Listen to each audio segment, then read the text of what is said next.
주신 하나님 말씀 레위기에서 1장 1절부터 봅니다. 레위기에서 1장 1절에서부터 9절까지 말씀 봉독합니다. 여호와께서 해막에서 모세를 부르시고 그에게 말씀하여 이르시되 이스라엘 자손에게 말하여 이르라. 너희 중에 누구든지 여호와께 예물을 드리려거든 가축 중에서 소나 양으로 예물을 드릴지니라. 그 예물이 소의 번제이면 흠없는 수컷으로 해막문에서 여호와 앞에 기쁘게 받으시도록 드릴지니라. 그는 번제물의 머리에 안수할지니 그를 위하여 기쁘게 받으심이 되어 그를 위하여 속죄가 될 것이라. 그는 여호와 앞에서 그 수송아지를 잡을 것이요 아론의 자손 제사장들은 그 피를 가져다가 해막문 앞 제단 사방에 뿌릴 것이며 그는 또 그 번제물의 가죽을 벗기고 각을 뜰 것이요 제사장 아론의 자손들은 제단 위에 불을 붙이고 불 위에 나무를 버려놓고 아론의 자손 제사장들은 그 뜬 각과 머리와 기름을 제단 위에 불 위에 있는 나무에 버려놓을 것이며 그 내장과 정강이를 물로 씻을 것이요 제사장은 그 전부를 제단 위에서 불살라 번제를 드릴지니 이는 화제라 여호와께 향기로운 냄새니라. 아멘. 우리 한번 선포합니다. 하나님은 살아계십니다. 하나님은 살아계십니다. 하나님께서 살아계시기에 오늘 우리가 그래서 살아갈 수 있다는 거죠. 하나님이 살아계시기에 오늘 우리는 순간순간을 이겨내면서 살아갈 수 있다는 겁니다.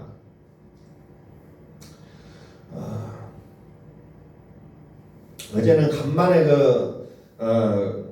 좀 오래전에 알았던 분을 만났는데 교회를 본인이 만나자고 해서 만났고 교회를 나온다고 해서 나올 줄 알았는데 오늘 비가 와서 그런지 어쩐지 안 보입니다. 참 나올 줄 알고 이렇게 기다리고 있었는데 안 나온 것에 대해서 참 안타깝습니다. 그래서 이제 오늘 기독교가 무엇인지 교회는 다녀봤지만 그렇게 잘 모르고 그래서 이런 부분들을 좀 소개를 하려고 준비를 했었지만은 또 오지 못해서 아쉽지만은 오늘 또 계속해서 은혜를 받고자 합니다. 오늘은 기독교가 뭔지 조금 구체적으로 설명을 좀 하고 싶었어요. 그래서 이제 레위기서의 화제라는 것을 통해서 그 내용들을 좀 살펴보고자 했습니다. 여기에서 화제에서 중요한 것이 뭡니까? 불에 태운다는 건데 그 불에 태우기 전에 무엇을 합니까? 안수라는 것을 하게 되어 있다는 거죠. 안수는 왜 하느냐? 나의 죄를 그 짐승에게 전가시키는 행위예요. 나에게 죄가 있는데 이 짐승에게 안수해서 나의 죄를 이 짐승이 대신 짊어지고 죽는다는 거예요. 그럼으로 인해서 내 죄가 깨끗해졌다는 것을 선언하는 제사가 화제라는 겁니다. 나는 깨끗해졌다. 이 짐승에게 내 죄를 전가시켰기 때문에 내 죄가 깨끗해졌다는 거죠. 그래서 정말 잘 믿는 사람은 전가시킬 줄 아는 사람이 잘 믿는 거예요. 사실은 내가 책임을 가지고 내가 그걸 끌어안고 내가 이 죄를 감당하겠습니다라고 나가는 것이 아니라 주님 누가 우리 죄를 씻겨주셨습니까? 이사야서 53장에 예수님이 나의 죄를 대신해서 감당하셨도다 그랬잖아. 대신해서 짐승에게 안수하여 그 짐승을 죽여서 여호와께 화제로 드리는 모습을 통해서 앞으로는 이런 제사가 필요한 것이 아니라 예수님이 하나님이 직접 제물을 준비하셔서 그분이 우리 죄를 대신하실 것을 여기서 옆에적으로 설명하고 있는 내용이라는 겁니다. 그것을 우리가 모르면 안 된다는 거예요. 그래서 누가 정말 믿음이 좋냐, 주님께 모든 걸 맡겨버리는 사람이 믿음 생활을 잘하는 사람이라는 거죠.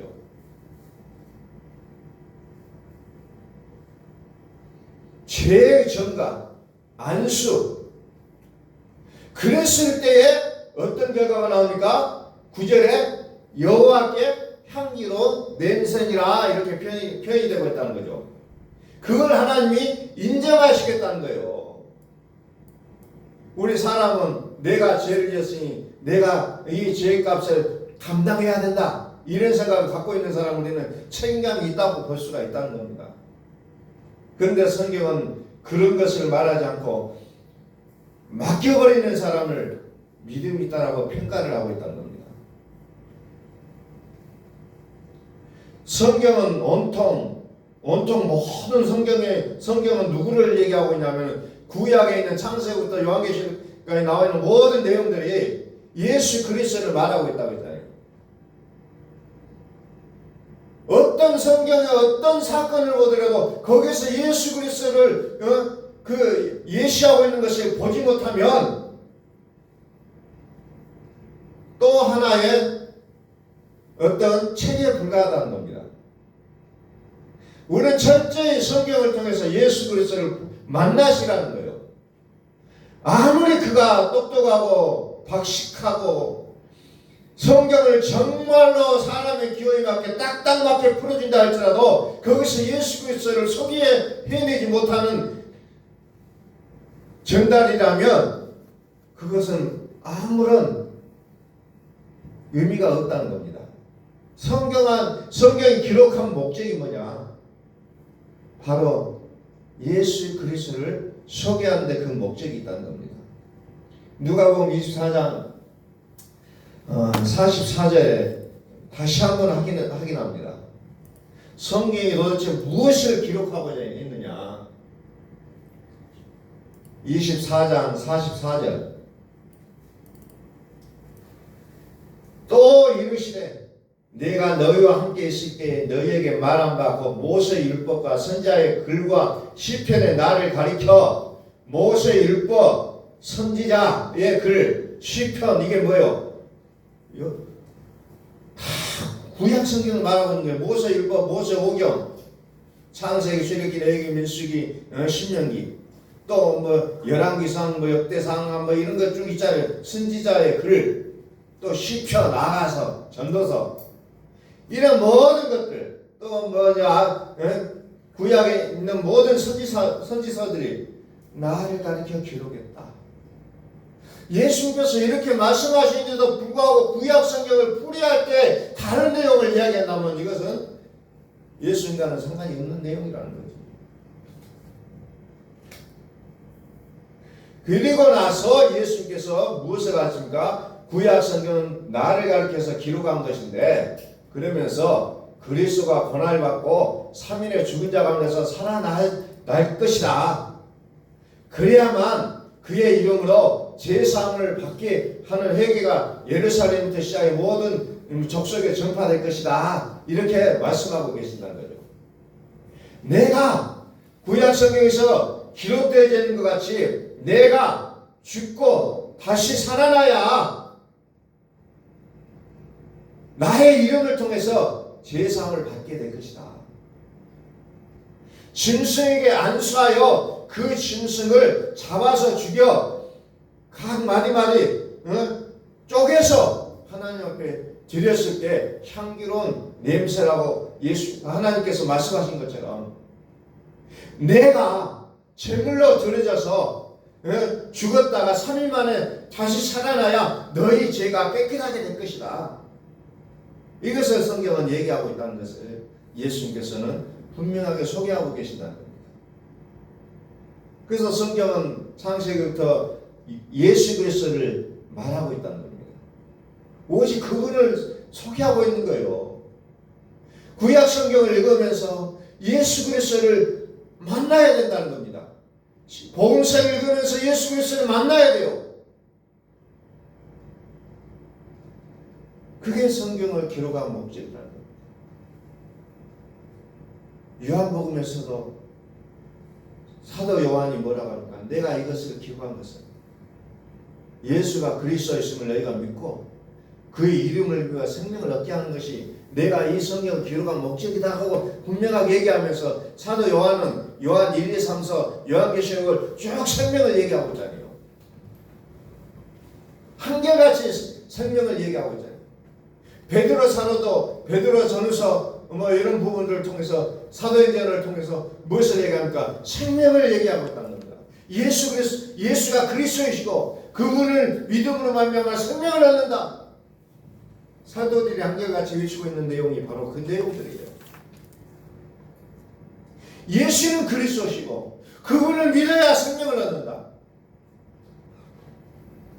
그냥 교회에 친구 따라 누구 따라 그냥 발레를 그냥 교회에 왔다 갔다 하니까 구원을 받는 것이 아니라 예수가 그리스도심을 믿는 자가 구원을 얻는다는 것을 성경은 말씀하고 있다는 겁니다. 교회가 크니까 믿음이 있고 교회가 적으니까 믿음이 적고 이런 논리가 아니라 예수가 그리스도심을 믿는 자가 생명을 얻는다는 거예요. 한국 사람들은 크고 작은 것에 예민해요. 그래서 큰 교회, 그냥 뭔가 막 큰 것을 얘기하고 있다는 겁니다. 그래서 우리나라 이런 뭐가 많으니까 대교도 많고 큰 것을 얘기를 많이 한다는 겁니다.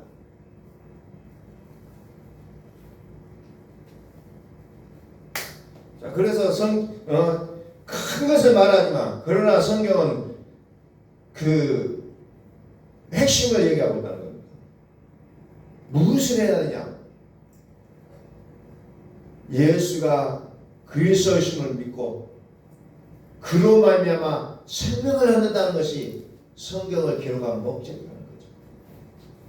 오늘날 저와 여러분들이 하나님 앞에 크게 인정을 받을 수 있는 길이 뭡니까? 그것은 내가 예수를 그리스도라고 믿는 거예요. 예수가 그리스도이심을 부인하는 자가 뭐예요? 적그리스도라고 했잖아요. 오늘날 교회가 사입이다, 이단이다 막 하는 그 어떤 것을 기준으로 드냐? 예수가 그리스도를 부인하는 사입이라는 거예요. 예수가 그리스도이심을 부인하는 자가 거짓 선지자라는 겁니다. 그게 마귀라는 거예요. 뭐 뿔 달리고 뭐 이상한 짓을 해서 마귀가 아니라 예수가 그리스도심을 부인하는 것이 잘못된 거라는 겁니다. 그게 요한일서에 나오잖아요. 적그리스도니라, 거짓 선지자니라. 예수를 부인하는 설교가 거짓 선지자의 내용이라는 겁니다. 그래서 여러분들이 어떤 설교를 들을 때마다 좋은 설교다, 나쁜 설교라고 여러분들이 생각하는 기준이 뭐가 되냐면 예수가 그리스도임을 인정하느냐 부인하느냐 이것을 보시라는 거예요.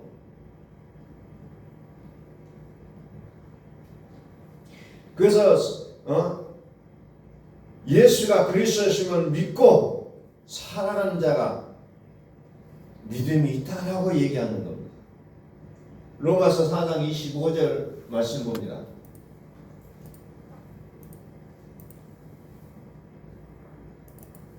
기독교의 내용을 요약하고 있는 내용이에요. 예수는 우리가 범죄한 것 때문에 내줌이 되고 또한 우리를 의롭다 하시기 위하여 살아나셨느니라.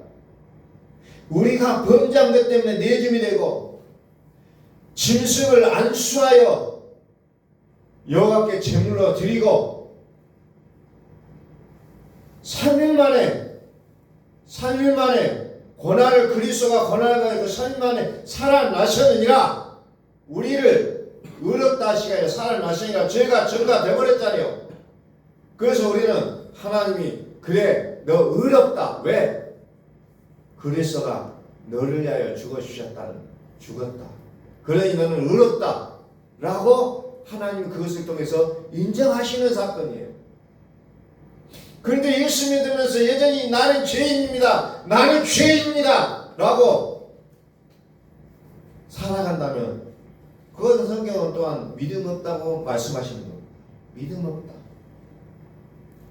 그래서 여러분들이 기도하실 때 하나님 나는 죄인입니다. 나는 이런 죄를 졌고 이런 죄를 졌고 하는 그 기도가 아니라 하나님 내가 나를 통해서 이런 죄악들이 나왔습니다. 그러나 이 죄는 나와 상관이 없으니 이제 내게서 끊어주옵소서라고 기도하셔야 된다는 거예요. 철저하게 내게서 끊어주십시오. 이는 내가 아닙니다. 로마서 7장 17절에서 이는 내가 아니라 내 속에 있는 죄인이라 내 속에 있는 죄인이라 그랬잖아요. 이걸 구분을 하셔야 이제 제대로 갈 수가 있다는 겁니다. 산을 넘기만한 믿음이 있다고 되는 게 아니에요. 내가 정말로 많은 공을 쌓았다고 되는 게 아니고 정말 나를 위하여 죽으신 그리스도의 그 실체를 알고 믿으셔야 된다는 겁니다.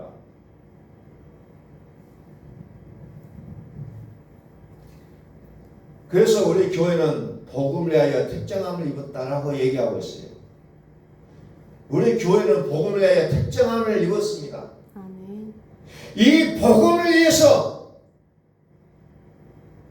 살겠습니다라는 고백이 우리에게 나와야 된다는 거죠. 아멘. 이 복음을 전달하고 나의 삶이 복음이 되기를 소원하고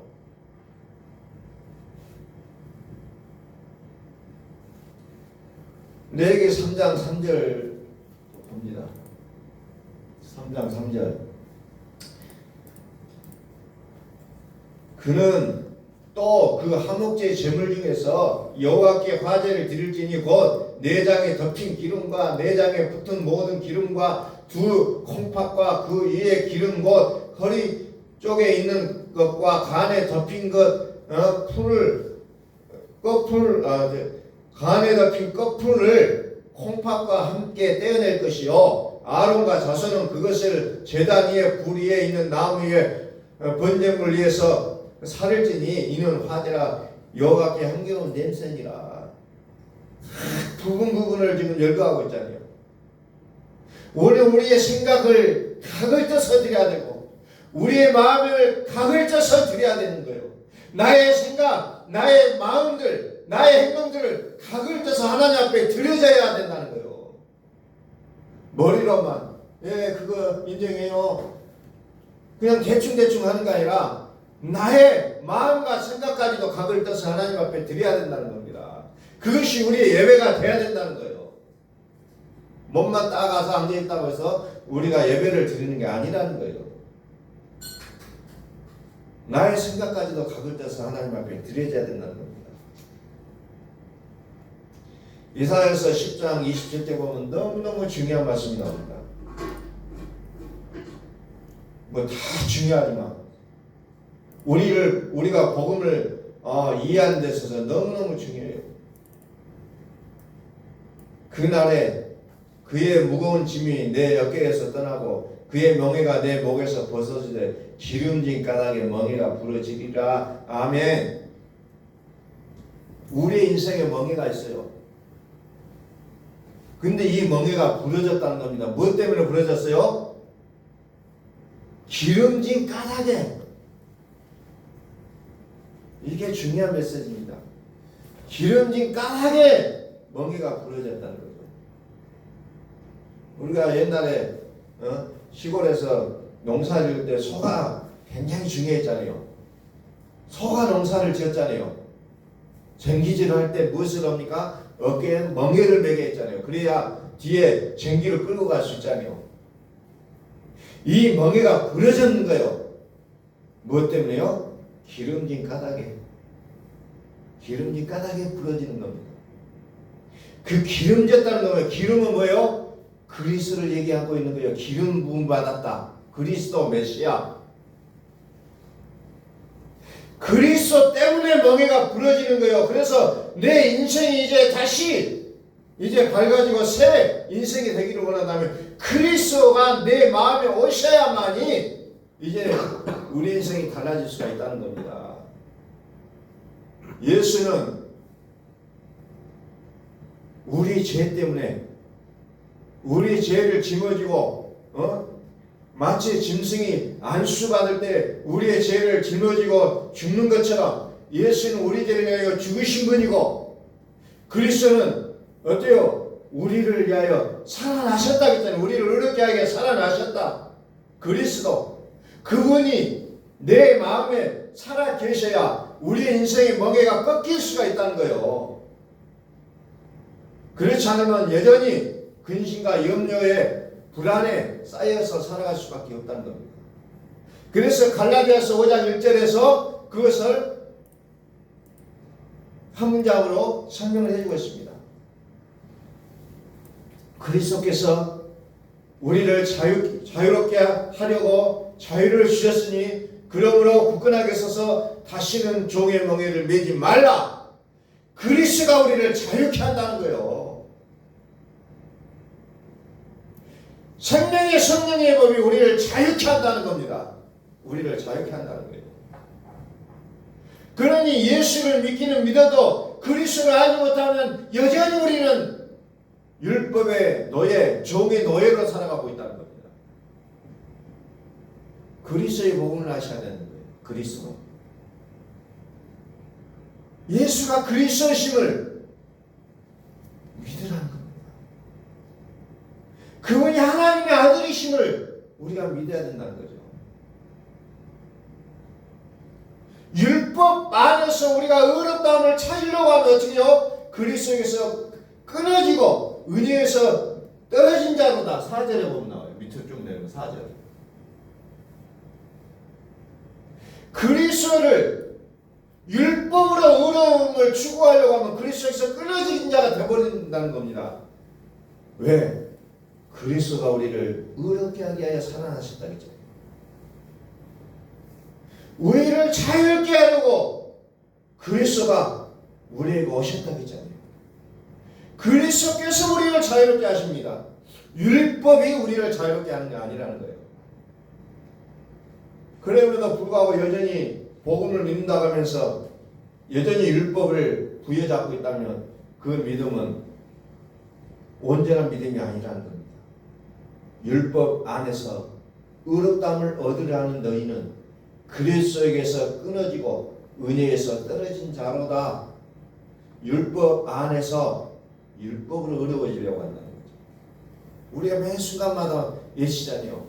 이거 율법인데, 율법으로 살아야 되는데, 이건 아닌데, 이건 아닌데, 자꾸 우리 속에서 나오잖아요. 우리는 그것을 끊어버려야 된다는 겁니다. 그렇지 않으면 그리스도께서 내가 끊어져요.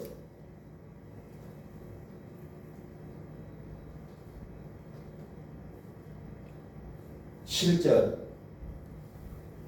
너희가 다른 일을 잘 하더니 누가 너희를 막아 진리를 순종하지 못하게 하느냐? 잘 믿으면서도 자꾸 곁길로 가요. 잘 달려가더니 엉뚱한 운동장이 아닌 다른 데로 가버린다는 겁니다. 자꾸 주위에서 그거 아니야 속삭인다는 겁니다. 그 진리를 순종하지 못하게 한다는 거죠. 진리는 그리스도예요. 우리는 죽으나 사나 그리스도께 순종해야 될 자들임을 우리는 명심해야 된다는 겁니다. 육신의 생각은 사망이요 영의 생각은 생명과 평안입니다. 육신의 생각은 자꾸 불안해요. 염려가 돼요. 그러나 영의 생각은 뭐예요? 생명과 평안. 여기 걱정되면 그거 이거 아니구나 여러분 생각하시면 돼요. 이거 아닌가 보구나 그렇게 생각하시면 되는데 걱정이 오면 하나님이 허락하신 일이라면 생명과 평안이라고 했잖아요. 평안. 육신의 생각은 하나님과 원수가 되나니 이는 하나님 하나님의 법에 굴복하지 아니할 뿐 아니라 할 수도 없습니다. 육신의 생각은 하나님과 원수가 됩니다. 그러니 그리스도에게 순종하지 못한다는 겁니다. 육신의 생각으로는. 그러니까 자꾸 딴소리 하잖아요. 육신의 생각이라는 겁니다. 육신의 생각.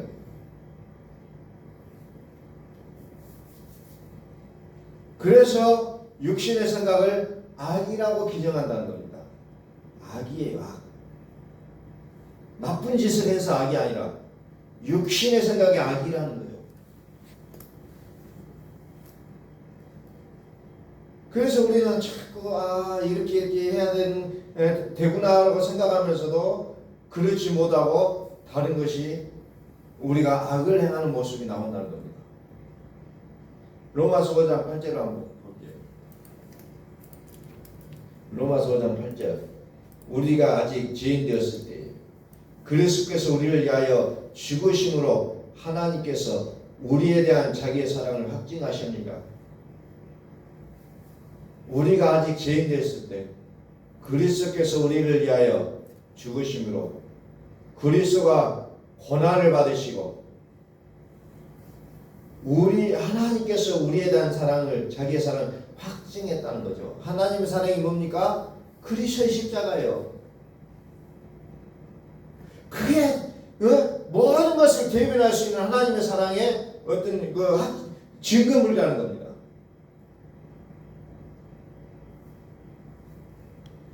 우리가 그 피로 말미암아 의롭다 하심을 받았으니 이제 우리는 구원을 받은 자입니다.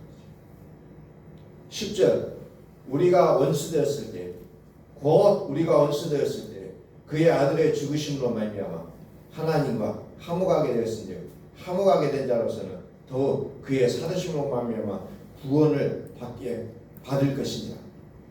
그의 죽으심, 그의 아들의 죽으심으로 말미암아 더욱 그의 살으심으로 말미암아 죽으심과 살으심이 우리의 구원이 된다는 겁니다. 그의 아들의 죽으심, 그의 아들의 살으심, 예수 그리스도. 예수는 우리의 범죄함 때문에 내줌이 되고 그리스도는 우리를 의롭게 하게 하여 살아나셨느니라. 죽으심과 살으심이 우리의 믿음의 구성 요소가 되어야 된다는 겁니다. 히브리서 9장 28절 봅니다.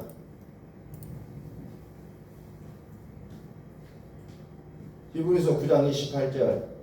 이와 같이 그리스도도 많은 사람의 죄를 담당하시려고 단번에 들이심 받으시고 구원에 이르게 하게 하여 죄와 상관없이 자기를 바라는 자들에게 두 번째 나타나시리라.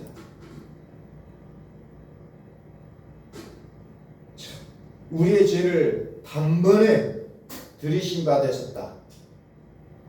또 두 번째 나타나는데 두 번째는 왜? 어떻게? 죄와 상관없이 자기를 바라는 자들. 예수는 우리의 범죄함 때문에 내줌이 되고 그리스도는 우리를 의롭다게 살아나십니다. 예수의 두 번째 나타나심이 있어야 된다는 겁니다. 그런데 많은 사람들이 예수의 첫 번째 나타나심만을 가지고 믿음이라고 얘기하고 있다는 거죠. 그게 예수의 복음이에요. 예수의 복음으로 끝나는 게 아니고 그리스도의 복음까지 나가야 된다는 거예요. 히브리서 10장 26절.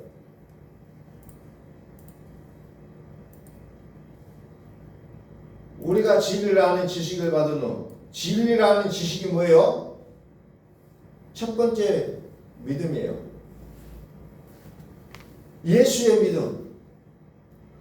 그게 지식이라는 겁니다. 그리스도는 진리예요. 그래서 예수가 우리의 죄를 위하여 죽으셨다는 것을 믿는다면 다시 우리는 속죄할 이유가 없다는 거예요. 오직 무서운 마음으로 심판을 기다리는 것과 대적하는 자를 태울 맹렬한 불만이 있으랴. 모세의 법을 피한 자도 두세 증인으로 말미암아 불쌍히 여김을 받지 못하고 죽었거늘 하물며 하나님의 아들을 짓밟고 자기를 거룩하게 한 언약의 피를 부정한 것으로 여기고 은혜의 성령을 욕되게 하는 자가 당연히 받을 형벌은 얼마나 더 무겁겠느냐 너희는 생각하라. 이제 예수가 나를 위하여 죽으셨습니다. 이제 나는 의인이 됐습니다라고 고백했다면 이제는 그 죄는 나와 상관이 없다는 것을 우리는 아셔야 된다는 거예요. 더 이상 속죄제사가 없다고 했잖아요. 다시 속죄하는 제사가 없고, 근데 여전히 예수를 십자가에 못 박아 죽인다는 겁니다. 여전히 예수를 십자가에 못 박고 있어요. 또 예수님 십자가에 못 박아 주세요. 또 예수님 십자가에 못 박아 주세요. 라고 우리는 계속해서 요구하고 있는 신앙의 제자리를 맴돌고 있다는 겁니다. 예수가 그리스도심을 믿고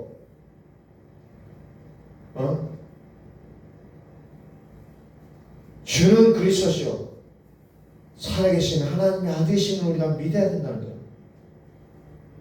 예수는 우리의 범죄한 것 때문에 내줌이 되고 그리스도는 우리를 어렵다게 하여 살아나셨느니라. 전에는 죽었었느라 지금은 살아있는 자라. 죽으실 뿐만 아니라 살아나신 이인 그리스도 예수를 우리는 소유한 자들이라. 그래서 우리의 믿음을 정리를 잘 하셔야 돼요. 그렇지 않으면 우리의 믿음이 100점이 나오지가 않는다는 거죠. 정리를 잘 하셔야 돼요. 이 복음을 정리를 잘 하셔야 돼요. 우리의 범죄한 것 때문에 내주임이 되고 예수는 그리스도는 우리를 이렇게 살아나셨습니다.